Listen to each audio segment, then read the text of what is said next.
காலையில் பிரேக்ஃபாஸ்ட்டுக்கு ஒரு ஒரு ஒரு நேர சாப்பாடு, அதாவது ஒரு மீலாக வந்து நம்ம பட்டர் டீயோ புல்லட் ப்ரூஃப் காஃபியோ குடிக்கிற மாதிரி டின்னருக்கு, அதாவது காலையில் பிரேக்ஃபாஸ்ட்டுக்கு பதில் அதையே டின்னருக்கோ அல்லது டின்னருக்கு நம்ம பட்டர் டீயோ புல்லட் ப்ரூஃப் காஃபியோ குடிக்கலாமா அப்படின்னு சொல்லி ஒரு டவுட் கேட்டிருக்கிறாங்க. இதில் ஒரு விஷயம் எப்போ அப்படின்னு பார்க்கணும். ஒருவேளை நம்ம எதுவுமே கிடைக்காத நேரத்தில் நாம் ட்ராவலில் இருக்கிறோம் அல்லது ட்ராவல்லேருந்து வீட்டுக்கு வந்திருக்கோம், இந்த நேரத்தில் எதுவுமே சாப்பாடு இல்லை அப்படிங்கிறப்ப அன்னைக்கு ஒரு நேர சாப்பாடு, அதாவது டின்னராக நீங்கள் புல்லட் ப்ரூஃப் காஃபியோ அல்லது பட்டர் டீயோ நீங்கள் சாப்பிட்றதுல தப்பில்லை.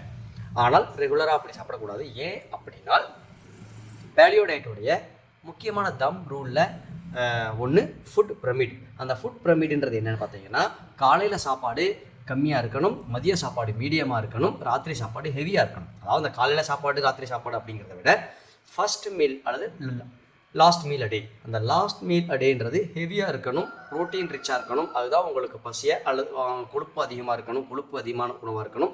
ஏன்னா அது நீங்கள் அடுத்து இருக்க போது ஃபாஸ்டிங்.